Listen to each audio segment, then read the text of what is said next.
So the lightning talks are always a hard act to follow, but fortunately we have a very nice afternoon session of talks lined up for you all. So this is plenary session 3, which is titled ISRU and the Viper mission.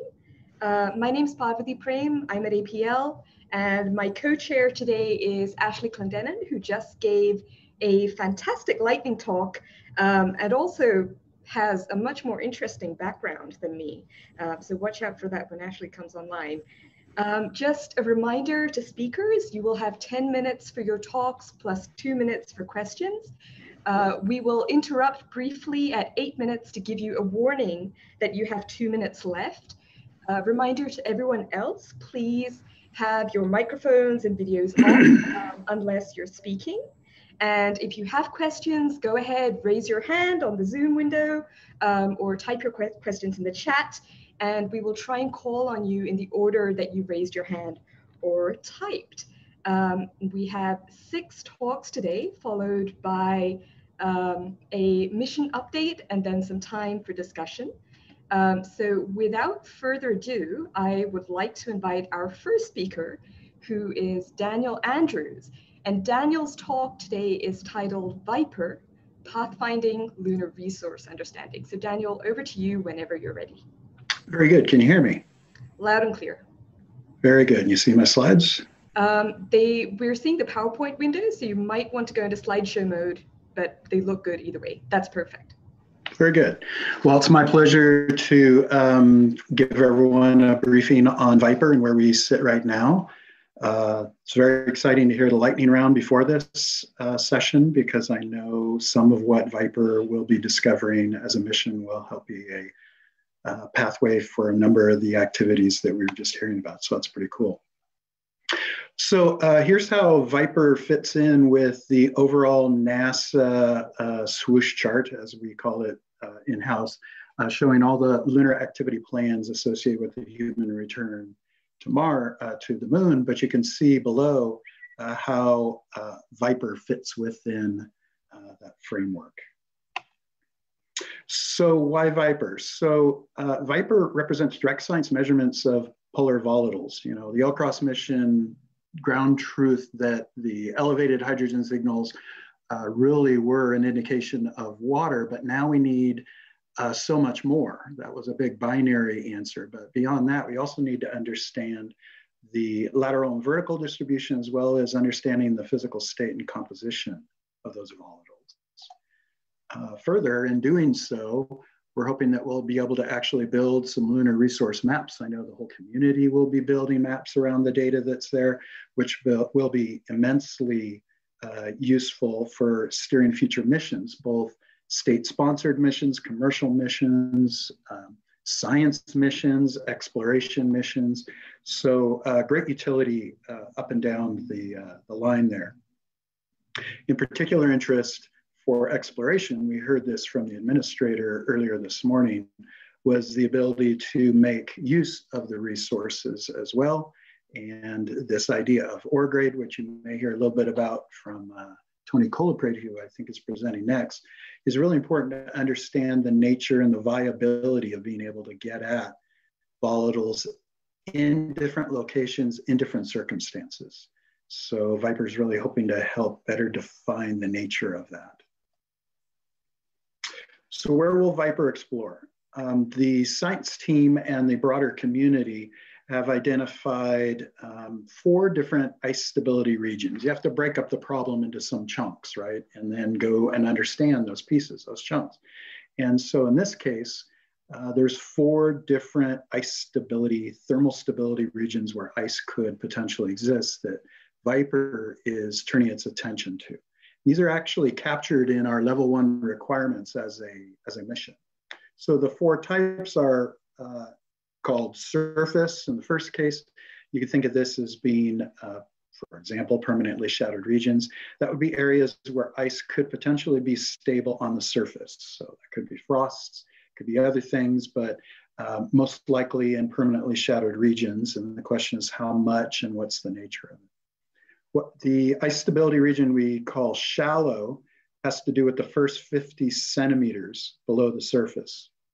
So the first half meter in there, the models would indicate that ice could be potentially stable there. That would be a different region. A third region would be what we cleverly call deep, which would be the next 50 centimeters, from 50 to 100 centimeters below the surface. And then finally, dry. And dry is where we basically expect that it's fully desiccated, that we don't expect anywhere in the first meter for there to be ice stable there. For example, we're probably going to land in a sunny area in the polar region for all the reasons that would make landing a little easier. We wouldn't expect to see ice there. It'll probably be in a dry region, but we're going to use that as a control reference as well in order to just fully characterize the nature of the polar region as it relates to volatiles. So let me touch on some of the driving science specs for Viper. We're targeting around a mission duration of 100 days. For those of you who remember the Resource Prospector mission, Viper standing on the shoulders of that work, but that was going to be a single lunar day. So maybe as much as 14 Earth days. The Viper mission is trying to go for 100 plus days. So it's a considerably different mission problem that we're having to work against. We're carrying 3 spectrometers, neutron spectrometer, a near-infrared spectrometer, and a mass spectrometer. The mass spectrometer is a new entry for Viper in comparison back to Resource Prospector. It actually was flying on Resource Prospector as part of the oven system, or variation of it. And so there is still connection back there, and a drill. You can see the drill depth is about 1 meter. From an engineering point of view, something the team is having to deal with here is the driving energy case for our system's capabilities was the permanently shadowed region working duration. So we would have a model of the activities we plan to do in a permanently shadowed region, would include one subsurface assay with the drill, and some amount of navigating going in, obstacle avoidance, that type of thing. And when we modeled that and looked at the energy, that was the driving case under Resource Prospector. In the case of Viper, the driving case has to do with its ability to stay warm in hibernation in the dark, because as I noted, we're going through multiple lunar days. And so that ends up being a big energy storage topic, which I'll talk a little bit about in a moment. We're nominally looking for a 12-mile distance travel. That's going to be driven very much by the surface plan. And that surface plan will be baselined out in CDR, which will be next calendar year. But just nominally, that's about what we're looking at. Performance specs of the surface segment, as we call it, which is the rover and the instruments. I won't go through all these, but you could read them yourself. About 430 kilograms. You can see the up-down links. We're using DSN. The dimensions there. Wheel diameter grew since the RP days, and for good reason, to be able to navigate these terrains more robustly. We're an explicit steer system. Each wheel can actually be steered separately, so you could crab walk, you could traditionally roll, but also with adjustable suspension.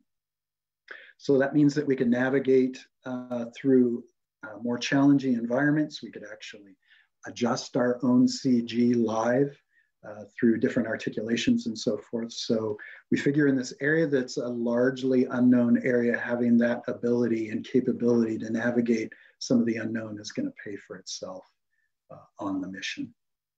You can see waypoint driving. We're not teleop, but we're also not fully autonomous.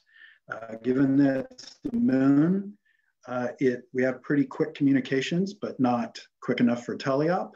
And so we're doing waypoint driving, where we basically give commands, say 5 meters up ahead, and then the rover itself autonomously drives those 5 meters, and then we send the next command. So sort of carroting along the rover, and then of course, based on what we're learning as we go.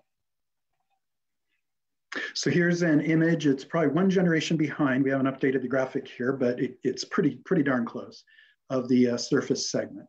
You can see the cameras, the nav cameras up top, up on the mast. That's also our 2 minutes mast. left, Daniel. Thank you. And some lights. up there. You can see the neutron spectrometer system hanging off the front, and the yellow MLI, which is basically our divining rod. Further prospecting evaluation instruments that I noted before, Nervus and M-Solo along the bottom. They're there to be able to look at the cuttings pile, but also just surficial conditions that are occurring there. So pretty capable rover. Quick hit on the science manifest. The Trident drill, of course, can drill down to a meter. I'll try to go quickly here. The neutron spectrometer is prospecting for hydrogen-rich materials seen effectively down a meter into the soil. So it's our divining rod as we're going through. Then in using that, we also can take measurements with our near-infrared spectrometer, which is good for surficial measurements. So it could look at things like frosts, but also evaluate excavated materials, as can M-Solo mass spectrometer, and including sublimation that will be occurring under the rover and as materials are brought up. Quick view of how we compare. Bottom right corner is where the latest version of Viper is sitting. You can see for a roving mission, it's pretty fast, 20 centimeters top speed. That's 4 times faster than any of the Mars rovers along the top. And U2, not quite comparable to the human-based rovers, but it gives you a relative feel. And again, we're electric only for our heating. So that's driving, of course, our battery load, our mass, and the whole energy system design. Quick little teaser video here of some of the swimming tests that we were doing up at the NASA Glenn slope facility. This is a capability that you get by having a more complex explicit steer adjustable suspension system. We have found in the testing that we've been doing that we could navigate areas that sink other rovers by using that type navigation approach, or locomotion approach. So it's working quite good. And then finally, I wanted to close with what many of you have heard, the Selection Eclipse project or program of Astrobotic to be bringing us to the South Pole of the Moon in late 2023 on the Griffin lander. This is a video that Astrobotic has published. You can see a representation of the Viper rover up on top. This plays very much like what we had kind of natively designed to in our own plans, for those of you who remember back in the resource prospector days. So this is a really good fit. It was a really good solution that was offered, and we're very happy to be joining them on the journey to the moon. And I think that's everything I have. All right, thanks, Daniel. That was excellent, and you have a cute little rover there. Thank you. And we do have a minute for questions, and I see that Pam Clark asks in the chat, what do you anticipate surrounding environmental temperature variations to be, and how's that affecting the design of the dual spectrometers, which are sensitive to temperature? So on the spectrometers, I think I'm going to defer to the next talk where Tony Colaprete, who is the project scientist, might be able to address those. I can tell you, though, that the extraordinary temperature differences that we expect to see as we go through these long shadows of a polar region are a key factor that we're bringing into our energy system design. And that includes our ability to retain heat when we need to retain it, and our ability to shed heat when we have to dump it through the radiators. And so it really does require quite an impressive system design, and especially when you think about it's all solar powered, right? So we don't have a nominal bias, heat bias coming from a plutonium source or something that we can work with there. So it's a key part of our energy system design. All right, thanks, Daniel. And we do have one more question in the chat, but I'll let you look at that when you get off the Zoom.